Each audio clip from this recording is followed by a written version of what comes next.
Assalamualaikum warahmatullahi wabarakatuh.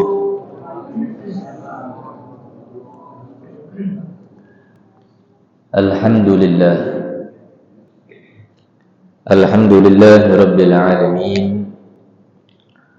Allahumma salli wa sallim ala Sayyidina Muhammadin wa ashghil zalimin bizzalimin. Wa akhrijna min bainihim salimin wa ala alihi wa sahbihi ajma'in wa la hawla wa la quwwata illa billahil aliyyil azim. Rabbi shrah li sadri wa yassir li amri wa hlul 'uqdatam min lisani yafqahu qawli wa saddid lisani wahdi qalbi bihaqqi nabiyyika sayyidina Muhammadin sallallahu alaihi wa sahbihi wa sallam. Nawaina al-ijtima' wal-intifa' kama intafa ahluna. Nawaina at-ta'alluma wat-ta'lim wat-tadhakkura wat-tadhkir wan-naf'a wal-intifa' wal-ifadata wal-istifadah wal-hatha ala tamassuki bi kitabillahi ta'ala wa sunnati rasulih sallallahu alaihi wa sahbihi wa sallam wal-ittiba' bil aslaf wad-du'a ila al-huda wad-dalalata ala al-khair ibtigha wajhi la mardadih. Subhanallah walhamdulillah wa la ilaha illallah wallahu akbar. Adada kulli harfin kutiba wa yuktabu abadal abidin wa dahr dahirin. Allahumma ya man huwa fi ulwikain, ya man huwa fi fi'li hamid, ya man huwa fi majdihi matin. Allahumma akrimna bidurul fahmi wal hifdhi warzuqna al-hikmata wal 'aql wa akhrijna min zulmati wahmi ila an-nur warzuqna fahman nabiyyin wa hifdzal mursalin wa ilhamal malaikatil muqarrabin. Rabbi zidna 'ilman wa fahman wa 'aqlan ya akramal akramin bihaqqi sayyidina Muhammadin khatamil anbiya wal mursalin ya arhamar rahimin. Allahumma ya fattah ya alim, ya fattah ya alim, ya fattah ya alim, iftah alaina fatahan qariban birahmatika ya arhamar rahimin. Allahumma la sahla illa ma ja'altahu sahla wa anta taj'alul hazana idza syi'ta sahla. Allahumma sahhil lana hifzul 'ulum wa hab lana wasi'atil fuhum bi jahi nabiyikal ma'sum sallallahu alaihi wa sahbihi wa sallam. Allahumma aghnina bil 'ilm wa zayyinna bil hilm wa akrimna bit taqwa wa jammilna bil 'afiyah ya arhamar rahimin. Allahumma rzuqna ilman ladunni wal mashrab as-safi al-hani ya wahhab ya ghani. Sallallahu ala sayyidina Muhammadin nabil ummi wa ala alihi wa sahbihi wa sallam. Walhamdulillahi rabbil alamin, amma ba'du. Alhamdulillah, segala puji bagi Allah Subhanahu wa taala yang masih memberikan kita umur yang panjang dalam keadaan sehat wal afiat, sehingga Allah Subhanahu wa taala masih mengizinkan kita untuk kembali duduk di tempat yang diridhoi oleh Allah Subhanahu wa taala, tempat yang tanpa diragukan lagi, di tempat yang semacam inilah baitun min buyutillah. Allah Subhanahu wa taala berikan cucuran rahmatnya kepada kita semua, dan mudah-mudahan Allah Subhanahu wa taala selalu berikan kita keistiqomahan di jalan yang selalu diridhoi oleh Allah Subhanahu wa taala, dan diberikan keistiqomahan oleh Allah untuk selalu bisa hadir di dalam majlis-majlis ta'lim. Amin Allahumma amin ya rabbal alamin. Ma'asyiral hadirin rahimani wa rahimakumullah, masih di dalam pembahasan kelahirannya Nabi besar Muhammad sallallahu alaihi wasallam. Kemarin terakhir kita berada pada ucapan Al-Imam Al-Habib Ali bin Muhammad bin Husain Al-Habsyi yang beliau tulis di dalam maulidnya beliau Simtud Durar. Apa kata beliau? Wulida makhtunan. Nabi Muhammad sallallahu alaihi wasallam itu dilahirkan dalam keadaan yang sudah terkhitan. Makhulan, sudah dalam keadaan mata beliau itu menggunakan celak mata. Magtu asurrah, tali pusarnya Nabi Muhammad sallallahu alaihi wasallam ketika beliau dilahirkan oleh Sayyidatuna Aminah sudah dalam keadaan yang terpotong dengan sendirinya, ya, tanpa ada bantuan. Dan kemarin juga kita sudah jelaskan bahwasanya Sayyidatuna Aminah radhiyallahu anha warḍaha, beliau itu melahirkan tanpa ada bantuan. Jadi Nabi Muhammad SAW itu lahir dari perutnya Sayyidatuna Aminah itu keluar dengan lancar-lonco. Tidak kata hal-hal yang membuat kesulitan daripada Sayyidatuna Aminah. Apalagi maaf ngomong modelan wong yang lahir di akhir zaman ini, nyungsang lah, atau mak inilah, mak itulah, tak kata ceritanya. Ya, bahkan Nabi Muhammad SAW lahir tanpa ada seorang bidan yang membantu persalinannya. Sayyidatuna Aminah radhiyallahu anha. Tergoncangnya istana Kisra di Persia dan robohnya 14 teras daripada kerajaan tersebut. Pidemnya api Majusi. Ini api yang kita tahu tidak pernah mati selama 1000 tahun. Ya, mana cerita api ini tidak mati-mati itu tidak tahu. Pokoknya intinya api itu tidak pernah mati. Tapi ketika lahirnya Nabi Muhammad SAW di malam tersebut, maka api tersebut dipidam. Ya, tidak ada muncul lagi. Pas ketika Nabi Muhammad SAW dilahirkan. Dan pada malam hari ini kita akan membahas masih di dalam Maulid Al-Habsyi atau Maulid Simtud Durar, karangan Al-Imam Al-Arif Billah Al-Habib Ali bin Muhammad bin Husain Al-Habsyi. Faqad warada an Abdurrahman bin Auf an ummihi Syaffa. Telah diriwayatkan dari Abdurrahman bin Auf, sahabat Nabi sallallahu alaihi wasallam, an ummihi, daripada ibunya yang bernama Sayyidatuna Syaffa. Ya. Ini adalah seorang perempuan yang hadir pada malam kelahiran Nabi Muhammad sallallahu alaihi wasallam yang mendampingi Sayyidatuna Aminah. Ya. Qalat, beliau berkata, lamma waladat Aminatu radhiyallahu anha, Rasulullah sallallahu alaihi wasallam waqa'a ala yadayya fastahalla fasami'tu qailan yaqul rahimakallahu aw rahimaka rabbuk.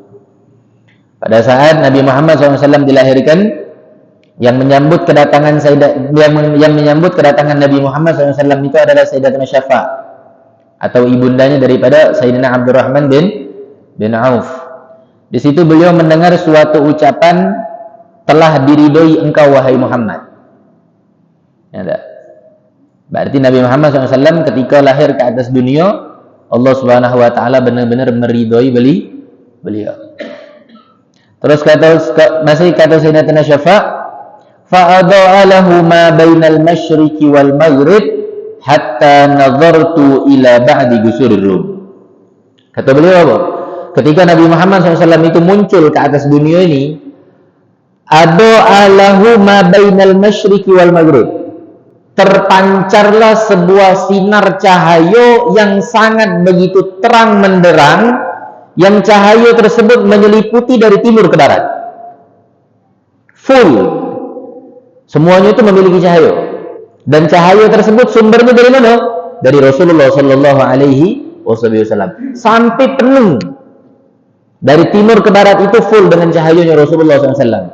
Hatta nazartu ila ba'di gusurir rum. Kata beliau, sampai kita ini nengok istana-istana yang ada di Kisra. Enggak, istana-istana yang ada di Rom. Rom itu kalau sekarang ini Irak.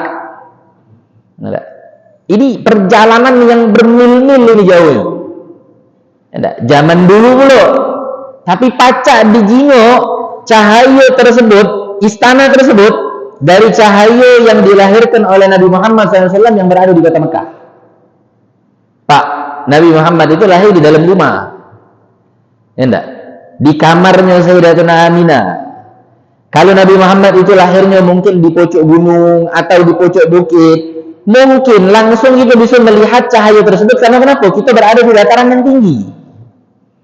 istana atau apapun yang mungkin kita bisa jingok itu menurut akal pikiran masuk. Karena kenapa? Dari pojok ke bawah nyinari itu kalau yang ada di pojok kejingoan pasti di bawah. Tapi Nabi Muhammad lahir itu berada di dalam kamar dan sekian banyak dinding-dinding yang melapisi daripada pintu rumahnya Sayyidatuna Aminah. Tapi apa? Semua penghalang-penghalang dinding-dinding tersebut tetap masih bisa ditembus oleh cahayanya Nabi Muhammad. Sallallahu alaihi Nabi Muhammad. Ini keagungannya Nabi. Ya enggak? Makanya Al-Fagir ngomong kemarin, kita bahas ini memang sengaja di pertemuan yang akan datang biar kita ini tahu makna cerita lahirnya Nabi Muhammad, sehingga kita tidak berani lagi dari lisan ini menghujat Nabi, menghinakan Nabi, merendahkan kedudukannya Nabi. Dan siapapun kalian yang mendengar suaranya ana di sini, stop memberikan selalu doktrinan untuk wong membenci Nabi Muhammad SAW. Karena kenapa? Lahirnya Nabi ini tak kata yang pernah ada dari ini. Sebelum pun atau sesudah. Ini baru kelahirannya. Kalau bukan beliau itu manusia seperti manusia biasa yang lain, tidak akan seperti ini lahirnya beliau ini. Kalau Nabi Muhammad itu sama dengan manusia yang lain. Makanya di dalam nasi Maulid Al-Habib Ali bin Muhammad bin Hasan Al-Habsyi beliau menyebutkan basyarun, beliau itu manusia tapi lakal basyar, bukan seperti manusia biasa. Yang diomongkan manusia di sini maksudnya apa? Nabi Muhammad makan. Nabi Muhammad tidur. Nabi Muhammad berdagang. Nabi Muhammad berinteraksi sama manusia. Iya. Itu bentuk daripada seperti manusia. Tapi ingat, lakal basyar. Bukan seperti manusia pada umumnya. Bal huwa yakutun bainal hajar. Bagaikan sebuah batu yakut, tentu nilainya tidak sama dengan batu-batu yang lain. Meskipun jenis batu itu yang lain dengan batu yakut tersebut sama-sama batu. Jenisnya sama. Ente jingok batu kali, batu. Ente jingok batu alam, batu. Ente jingok batu cincin, batu. Ente jingok batu yakut, batu. Jenisnya sama. Tapi nilai harga yang ada di batu yakut tidak akan bisa menyamai batu-batu yang lain. Karena kenapa? Tidak seperti batu pada umumnya. Nah itu juga Nabi Muhammad sallallahu alaihi wasallam. Terus Nabi Muhammad sallallahu alaihi wasallam itu menjadi seseorang yang memang sudah pantas panutan untuk kita. Tidak ada yang di atas dunia ini lebih pantas untuk kita jadikan panutan kecuali hanya Nabi. Karena apa? Tak kata manusia yang lebih sempurna dari Nabi. Bahkan ciptaan Allah tidak ada yang bisa melebihi daripada keistimewaan ciptaan Allah terhadap Nabi Muhammad sallallahu alaihi wasallam. Makanya tujuan kita ini Pak, tak lain dan tak bukan untuk semakin kita ini mendalami rasa cinta kita ini kepada Nabi Muhammad dengan kita buktikan. Dengan cara apa? Memperbanyak sholawat, memperbanyak menjalankan semua perintah yang telah diperintahkan oleh Allah, mentaati apa yang sudah dianjurkan oleh Nabi Muhammad sallallahu alaihi wasallam. Itu bentuk cinta. Karena cinta itu butuh pembuktian. Tidak pacak cuman sekadar ucapan. Laksananya Nabi Muhammad SAW cintanya sama umatnya ini bukan main Pak. Tidak sampai detik-detik hayat beliau, detik-detik daripada wafatnya beliau yang dipikirkan hanya siko, wala keluarga, wala mal, wala jah dan lain sebagainya. Tidak. Tapi yang dipikirkan Nabi Muhammad apa? Umatnya. Betapa besarnya cintanya Nabi Muhammad sallallahu alaihi wasallam. Maka oleh karena itu bentuk bukti cinta kita mungkin yang bisa kita utarakan adalah diantaranya memperbanyak sholawat dan menghadiri peringatan-peringatan hari kelahirannya Nabi besar Muhammad sallallahu alaihi wasallam. Kalau kita jengok di Palembang ini Pak, tidak pernah kekurangan dengan Maulid Nabi. Yang sudah tertera di dalam jadwal itu, antum kalau omongan umi ana, kalau kita pergi ya lo ke Maulid yang sudah tertera di dalam jadwal, periuk itu tergantung di rumah selama 1 bulan. Saking kan fullnya maulid. Di mana pun enten hadir ada. Itu di dalam jadwal. Dari subuhnya ada, dari paginya ada, dari siangnya ada, dari asarnya ada, dari malamnya ada. Tidak ada di Palembang ini tengah dalu, macam di Jawa itu tengah dalu banyak ngadakan maulid. Di Pucuk jam 12 ngadakan maulid sampai beduk subuh. Bahkan satu malam contoh itu, mereka orang itu banyak yang ngadakan peringatan hari kelahirannya Nabi besar Muhammad Sallallahu Alaihi Wasallam, berlomba-lomba. Tidak cukup dari jadwal tersebut, di masjid, di musola yang kita temuin sekarang ini, setiap lorong, setiap gang, setiap perumahan, setiap ini seluruhnya ngadakan maulid. Makanya kita bingung, Pak. Kalau ada wong yang tak galak ngadu ke maulid itu ada apa? Pada hari kelahirannya Nabi Muhammad SAW itu, bumi sama arusnya Allah itu bergoyang. Bergoyang. Bergoyang itu apa? Bergembira dengan datangnya Nabi Muhammad SAW ke alam wujudnya dunia. Itu yang kita omongkan, bumi yang mulai ini bukan seperti manusia. Ya enggak? Yang bisa berpikir mana yang baik, mana yang buruk, mana yang bagus, mana yang tidak bagus, dan lain sebagainya. Tapi apa? Mereka bisa bergembira dengan kelahirannya Nabi Muhammad SAW. Lantas gitu? Ya enggak? Ada apa? Penuh pertanyaan besar di dalam diri seseorang yang tidak mau melaksanakan peringatan hari kelahirannya baginda Nabi besar Muhammad Sallallahu Alaihi Wasallam. Kalau nak diomong ke Nabi Muhammad SAW, merayu ke hari kelahiran beliau? Oh iya. Ansiyami yaumal Isnin. Nabi Muhammad itu pernah ditanya tentang puasa hari Senin. Kata Nabi apa? Aku di situ dilahirkan dan aku di situ diutus untuk diangkat menjadi Nabi dan Rasul. Bentuk syukurnya Nabi, bentuk terima kasihnya Nabi kepada Allah Subhanahu Wa Taala. Dan ini dalil ini buat kita galau-galau untuk boleh memperayakan daripada kelahirannya kita masing-masing, dengan catatan tidak keluar daripada koridor syariat. Ngumpulkan wong, maco yasin, maco maulid, maco tahlil, ngirim ke Fatihah, doa-doa kepada almarhum dan almarhumah, apalagi khususnya Umi Abah gitu.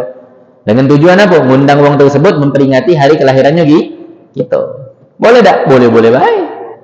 Karena Nabi Muhammad SAW beliau di hari Senin bersyukur kepada Allah SWT dengan cara apa? Ibadah. Ibadahnya Nabi apa? Berpuasa. Itu ngumpulkan wong, nyambung dari silaturahmi, ngenjuk wong makan, ngenjuk wong minum, nyambung wong datang ke rumah ente. Itu bentuk ibadah kepada Allah Subhanahu Wa Taala. Tapi jangan tiup-tiup lilin, jangan nyoget-nyoget, jangan maki-maki setelan dangdut dan lain sebagainya. Itu di luar daripada koridor syariat dan lain sebagainya. Masuk ke dalam jasadnya Nabi. Ya enggak? Manalah tubuh Nabi itu? Mukanya Nabi itu Sallallahu Alaihi Wasallam itu sangat indah, ya enggak? Memiliki cahaya yang langsung diberikan oleh cahayanya Allah Subhanahu Wa Taala, baik secara zahir maupun batin, ya enggak? Dan setiap wong yang melihat Nabi Muhammad Sallallahu Alaihi Wasallam itu bakal benar-benar terpukau dengan indahnya muka Nabi. Tapi di samping Allah Subhanahu Wa Taala memberikan kemuliaan di mukanya Nabi, Allah Subhanahu Wa Taala juga berikan kedudukan yang hebat kepada Nabi, sehingga wong tidak sembarangan berani ngotek Nabi. Wibawahnya Nabi itu besar. Ya tak? Kalau kita omongkan mana kegantengan Nabi Muhammad dengan Nabi Allah Yusuf, jauh. Ya tak? Nabi Allah Yusuf Allah unjuk Jamal, tapi tidak Allah unjuk Jalal. Nah, kalau Nabi Muhammad u'tiyal Jamal wal Jalal. Allah berikan Nabi Muhammad itu keindahan dan Allah berikan Nabi Muhammad itu kewibawaan. Sehingga siapapun yang nak nganggu Nabi tidak bakal berani. Karena apa? Segan. Tapi kalau Nabi Allah Yusuf, kita tengok di dalam kisahnya beliau pada saat itu digoda oleh oleh Siti Zulaikha. Banyak orang perempuan-perempuan yang ingin menggoda Nabi Allah Yusuf alaihi salatu wasalam. Tapi Nabi Allah Yusuf tetap berada teguh di dalam keimanannya beliau kepada Allah, ketakwaan beliau kepada Allah Subhanahu wa taala. Tak tergoda. Mereka yang tergila-gila Nabi Allah Yusuf dak do. Enggak, Nabi Allah Yusuf tidak katik ceritanya tergoda dengan perempuan-perempuan yang ada pada saat itu yang menggoda Nabi Allah Yusuf alaihi salatu wassalam. Jadi jauh ya keindahan Nabi Muhammad sallallahu alaihi wasallam melebihi daripada semua keindahan yang Allah Subhanahu wa taala ciptakan. Terus kulitnya Nabi Muhammad itu putih. Ada. Kulit beliau itu putih dan memiliki kemerah-merahan. Tapi kita nyioknya itu tidak bosan. Nah, sudah putih itu tidak membosankan. Mukanya Nabi itu kalau nak diomongkan bundelnya tidak juga. Terus nak diomongkan terlalu menonjol, panjang tidak juga. Ya, jadi Nabi Muhammad SAW itu mukanya apa? Mukanya beliau itu agak sedikit bundar sedikit, tidak bundanya. Nah, pokoknya pasnya. Sampai seakan-akan Nabi Muhammad SAW itu dijelaskan dalam sebuah syair, beliau itu seakan-akan meminta kepada Allah Subhanahu wa taala, ka'annaka qad khuliqta kama tasha'u. Kendak Nabi. Nak bentuknya ini Nabi yang ngatur. Pokoknya sempurna, tidak ada cacat, kekurangan sedikit pun celah dari jasadnya Nabi besar Muhammad sallallahu alaihi wasallam. Terus kulitnya Nabi Muhammad SAW itu sudah putih bercampur dengan kemerah-merahan. Ada urat-urat yang sedikit menonjol ke depan yang memang tergambarkan warna urat itu. Ya, makanya kalau kita tengok wong-wong yang putih-putih itu, mereka orang itu sedikit banyak ada urat-uratnya yang nyondol. Ya, tapi urat-urat mereka itu menyondolnya itu seakan-akan membuat bentuk yang memang serupa daripada urat-urat itu. Nah, Nabi Muhammad tidak. Sebagai kulitnya itu. Tapi ada bentuk gambaran urat yang seakan-akan kalau kita nyimak itu tergambar di kulitnya Nabi tapi tidak nyendol. Kalau kita nyimak tangan kita mungkin yang putih-putih ada urat-uratnya nyendol, tapi nyendolnya tak urat-uratnya nyongol. Nah, Nabi Muhammad SAW tidak aja itu. Terus untuk keindahan Nabi Muhammad SAW ini, Allah Subhanahu wa taala memberikan cahaya yang sangat begitu indah kepada Nabi Muhammad SAW yang pernah sampai membuat bulan itu cemburu. Bulan itu cemburu. Ketika bulan itu melihat indahnya cahaya Nabi Muhammad SAW, sampai bulan itu ngomong, ya Allah, ternyata mukanya Nabi Muhammad SAW itu jauh lebih indah daripada keindahanku. Dan setiap orang yang kena dengan cahayanya Nabi Muhammad SAW itu tidak membuat terluka dan menjadikan cahayanya Nabi Muhammad itu membuat orang tersebut menjadi terganggu. Nah, ini Nabi. Bahkan kita semalam dengarkan kisah dari Abu Al-Habib Hamid An-Nagib bin Muhammad bin Syekh Abu Bakar bin Salim di Maulid Arba'in di Tanggo Takat di Masjid Dar Arifin, dan cerita ini udah ma'ruf, hampir kita semuanya udah hafal. Ketika istri beliau nak nyait, jaga mau nyampak, lampu bidem, ya tak? Beliau sengaja memanggil Nabi, ya, dipanggil Nabi Muhammad SAW untuk masuk ke kamar beliau tersebut. Dan ketika Nabi Muhammad masuk dalam kamar, semua ruangan itu tersinar dengan indahnya cahaya yang diberikan oleh Nabi Muhammad SAW. Sampai jarum yang kecil itu nyampak macam kejingan. Kita kalau modelan lampu ini ada hitung berapa kok lampu di sini. Kalau nyampak segini masih melek-melek nyari gitu. Masih kurang lancar nemui jarum itu. Padahal lampu ini banyak. Ya, tapi Nabi Muhammad SAW ketika masuk ke dalam kamar tersebut, jarum yang kecil itu langsung kejingan. Ya, cuman sikok dihasilkan dari cahayanya Nabi Muhammad tanpa ada bantuan cahaya dari yang lain, yang memang cahaya itu datang dari Allah Subhanahu wa taala. Di dalam kitab Maulid Ad-Dibai, ya, beliau mengatakan Alfiyul Anfi, hidungnya Nabi Muhammad itu bagaikan huruf alif yang tegak lurus. Mimiyul Fami, mulutnya Nabi Muhammad itu bagaikan huruf mim yang melengkung. Hari dikenyek mim ya, indah deh. Nuniyul hajib. Alisnya Nabi Muhammad itu bagaikan huruf nun. Titiknya mana? Mata Nabi. Nah, jadi kalau kita nyinggung alisnya Nabi itu arti benar-benar macam mangkok. Enggak, melengkuknya itu memang benar-benar melengkuk. Bagaikan huruf-huruf nun. Nah, kita nyinggung huruf nun itu kan indahnya. Titiknya itu daripada huruf tersebut adalah matanya Nabi Muhammad SAW. Bola mata Nabi, hitamnya itu hitam pekat. Nah, makanya ini salah satu juga keistimewaan mungkin untuk wong Indonesia. Enggak. Dan terkadang wong Indonesia ini kurang bersyukur. Apa itu Allah Subhanahu wa taala jadikan mayoritas umum mata wong Indonesia ini hitamnya itu hitamnya. Tapi wong Indonesia banyak kurang bersyukur. Ketika muka Google, ketika muka YouTube, ada mata wong warna abu-abu pengen nak abu-abu. Ada mata wong warna coklat pengen nak coklat. Ada mata wong yang agak belang-belang sedikit itu kelap-kelip pengen nak itu ulo. Woi, halang kelemaknya nyinggung matung Belanda itu. Padahal kalau kita ingat sejarah, mata wong Indonesia ini menyerupai sama tidak. Enggak. Menyerupai siapa? Nabi Muhammad sallallahu alaihi wasallam. Hitam. Terus putihnya itu sangat putih. Nah, ini mungkin kekurangan wong Indonesia dan kekurangan umat yang ada pada saat ini dan sebelum sesudahnya. Kalau kita putihnya putih tidak putih nian. Ada putih kekuning-kuningan, ada putih yang keabang-abangan, ada putih yang mungkin tergambarkan sekian banyak urat-urat, dan lain sebagainya. Tetapi Nabi Muhammad SAW putih mata beliau itu benar-benar indah.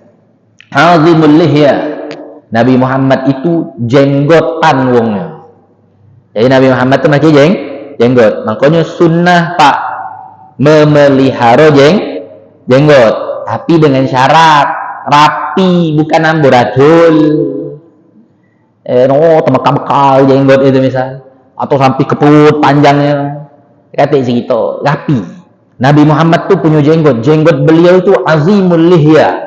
Agung. Kalau kita nyinggok jenggot Nabi Muhammad itu dari jenggotnya beliau itu wibawanya indahnya, wibawanya besar ya. Makanya Nabi Muhammad SAW juga ngomong an-nadhafatu syatrul iman. Enggak, kerapian, kebersihan, keindahan itu sebagian daripada iman. Dan bahkan di dalam perkataan beliau yang lain an-nadhafatu minal iman, kebersihan itu dari iman. Nah, makanya kita kalau nak punya jenggot, rapi-rapi jenggotnya, dipelihara. Panjangkan boleh. Panjangnya itu ada yang dalam riwayat disebutkan 5 jari. Ada dalam riwayat kalau kita genggam baik 4 jari. Ada panjangnya. Itu sunnahnya ya. Makanya kita kalau jingal Habib Umar bin Muhammad bin Salim bin Hafid, Ibnu Syekh Abu Bakar bin Salim dan Habib gitu yang lain, beliau punya jenggot itu tidak pernah lebih daripada 4 jari. Karena posisinya megangnya itu pada saat digenggam. Digenggam dari tombolnya ini sampai ke sini, nah panjangnya saya. Berarti 4 jari. Rapi. Ya enggak? Dibersihkan, diogusi, tapi jangan dicabut. Ya enggak? Salah satu makruh, perbuatan makruh adalah mencabut jenggot. Kalau dah nak tombol lah. Enggak? Karena ada pernah si kau cerita, ada wong pengen pergi haji atau umroh, dia tidak minta apa-apa. Tujuan dia kalau seandainya Allah kabulkan berangkat pergi umrah atau berangkat pergi haji, yang dia minta cuma siko, ya Allah tumbuhkan aku jenggot. Bayangkan nanti, tahan nak berangkat ke Mekah, nak berjumpa dengan Baitullah, Ka'bah, itu berdoa cuma pengen minta jenggot. Itu tanpa minta apa-apa, minta doa, minta ini, minta itu, maki minyak segala macam, itu tumbuh jenggot aja. Tapi itu cabuti. Lagi. Syukuri nikmat pemberian Allah itu disyukuri. Dipotong boleh, dirapikan boleh, tapi jangan dicabut. Hukum mencabut jenggot itu adalah makruh. Okay? Tapi ingat pesan anak, kalau ketika ente sedang memelihara jenggot, maka rapikan jenggot ente tersebut. Jangan amburadul, ya. Jangan macam mereka orang yang di luar sana yang seakan-akan kita jenggot mereka itu di luar daripada kemuliaan yang dipelihara oleh Nabi Muhammad SAW ketika beliau memiliki jenggot. Tunjukkan kalau Islam itu rapi. Tunjukkan kalau Islam itu indah. Enggak, jangan menunjukkan kebobrokan daripada ketidakurusan, macam dak kate wong yang ngurusi lagi sudah. Enggak, padahal kaget pas ketika ditanya ada bini, dak ada bini. Enggak, tapi jenggotnya tidak teratur. Ya, rapi-rapi. Kalau punya jenggot dijaga. Terus di sini diriwayatkan oleh Sayyidina Jabir bin Abdullah dan Al-Bara' bin Azib. Ketika melihat Nabi Muhammad sallallahu alaihi wasallam, beliau itu pernah ngomong saya ini. Sahabat ada bertanya, apakah Nabi Muhammad itu memiliki cahaya yang lebih atau sama atau mungkin makmano daripada kilauan pedang? Nah, kalau pedang itu kena cahaya, entah itu matahari, entah itu bulan, kan memiliki kilapan cahaya. Maka beliau menjawab, mukanya Nabi Muhammad SAW tanpa ada cahaya yang memantulkan kepada muka beliau itu sudah memiliki cahaya tersendiri. Dan indahnya cahayanya Nabi Muhammad itu lebih indah daripada kilauan pedang. Nah, jadi tidak ada yang bakal nyamui lah kalau untuk daripada segi cahayanya Nabi Muhammad sallallahu alaihi wasallam. Dan Nabi Muhammad SAW ini memiliki keringat yang sangat wangi, lebih wangi daripada minyak wangi kasturi dan daripada minyak wangi misik. Nah, ini kita tahu Pak, di atas dunia ini minyak wangi yang paling wangi itu 2 ekor inilah. Kalau tidak kasturi putih, misik. Ya enggak, misiknya itu nak misik kuning jadi, nak misik putih jadi, pokoknya lemak minyak wangi itu udah 2 ekor itu paling lemah. Tapi yang ori ya, bukan yang KW. Nah, kalau yang KW nanti pakai dikit sudah selesai, hilang bunyinya. Ya, kata lagi bau. Oh ya, tapi kalau yang asli dan harganya juga cukup mahal. Ya, enggak, sangat fantastis harganya, bukan main. Tapi Nabi Muhammad SAW, beliau itu tidak pernah menjadikan jasad beliau itu memang sengaja-ngajo jika kita contoh dimandikan dengan minyak wangi, tidak pernah. Hasil keringat beliau itu sudah wangi. Ada dikisahkan di dalam sebuah kisah Baitul Mutayyibin, rumah yang memiliki aroma yang wangi. Dikisahkan pada saat itu ada seseorang yang pengen menikah. Ketika itu dia dapetin mayoritas umum pada umumnya kalau lah pengantin itu wangi. Enggak, kadang sekitarnya pengantin itu mambu. Tapi pada saat itu dia nak pengantin, dia tidak punya minyak wangi. Dan beliau ini minal masakin, tergolong daripada wong yang miskin. Akhirnya abahnya ke rumah Nabi. Datang ke rumah Nabi Muhammad SAW dengan tujuan pengen meminta minyak wangi kepada Nabi. Akhirnya datang, wahai Rasulullah, besok anak punya putra itu bakal zuat, bakal menikah. Tapi ada sikok keluhan yang anak keluh ke. Kata Nabi Muhammad SAW, apa yang ente perlu ke? Maka kata si ayah daripada pengantin tersebut, calon pengantin tersebut, anak-anak ini besok nak zuat tapi dia tidak punya minyak wangi. Anak-anak pengen nak zuat tapi dia tidak punya minyak wangi. Maka Nabi Muhammad SAW ngomong sama abahnya tadi, ente ambil botol. Ente ambil botol, ya. Kalau sudah dapat botol ini, dia ngomong sama anak. Keluar dia, cari botol dan dapat botol. Ketika dapat botol, datang lagi ngomong sama Nabi Muhammad, wahai Rasulullah, anak udah dapat botolnya. Maka kata Nabi, melo anak. Keluar gitu kemana? Nabi Muhammad tegak di bawah terik sinar matahari yang pada saat itu memang benar-benar di atas kepalanya Nabi. Maka bercucuran. Langsung keringat Nabi Muhammad itu bercucuran. Nabi Muhammad ngomong, ente tadi nggak botol ya? Naam, anak bawa botol wahai Rasulullah. Sini kan botol ente. Dimbe sama Nabi Muhammad SAW botol. Pas ketika dimbe oleh Nabi Muhammad botol, netesnya keringat Nabi itu dilangsung diwadai oleh Nabi. Udah cukup keringat tersebut diberikan sama Nabi. Nah, ente gunakan buat anak ente besok yang nak pengantin. Balik deh. Pas ketika balik, besoknya nak zuat, pas di hari pernikahannya, Itu tutup botol minyak wangi itu dibuka. Tutup botol keringat Nabi itu dibuka. Pas ketika dibuka, dari tutup botol itu, satu kampung di kota Mekah itu semuanya mencium bau wangi itu. Itu bau buka tutup botol.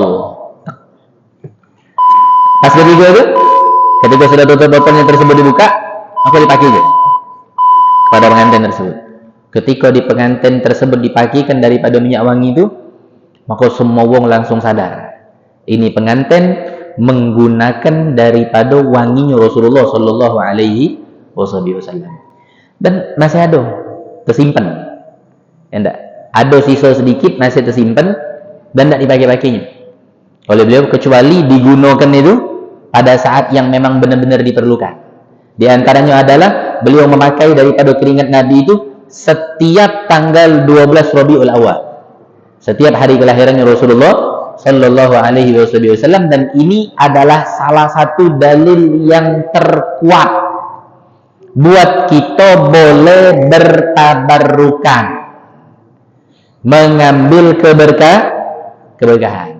Karena yang ngajar siapa? Langsung Nabi Muhammad Sallallahu Alaihi Wasallam. Untuk kita ini boleh mengambil berkah daripada wong-wong yang soleh, wong-wong yang cinta kepada Allah, wong-wong yang dekat kepada Allah Subhanahu wa Ta'ala. Mudah-mudahan dengan kisahnya Nabi Muhammad SAW ini menambah rasa cinta kita kepada Nabi Muhammad Sallallahu Alaihi Wasallam, dan Allah Subhanahu wa Ta'ala selalu bimbing kita untuk menjalankan sunnah-sunnahnya Nabi Muhammad Sallallahu Alaihi Wasallam, khususnya di dalam kehidupannya kita sehari-hari, agar kita tidak keluar daripada jalannya Nabi besar Muhammad Sallallahu Alaihi Wasallam. Dan kita minta kepada Allah Subhanahu Wa Taala, tidaklah kita keluar dari masjid yang penuh dengan keberkahan ini kecuali semua dosa-dosa kita diampunkan oleh Allah Subhanahu Wa Taala, hajat-hajat kita dikabul oleh Allah Subhanahu Wa Taala, yang sakit di antara kita maupun yang sakit di antara keluarga kita diberikan kesembuhan oleh Allah Subhanahu Wa Taala. Dan kita minta kepada Allah setiap permasalahan hidup yang sedang kita hadapi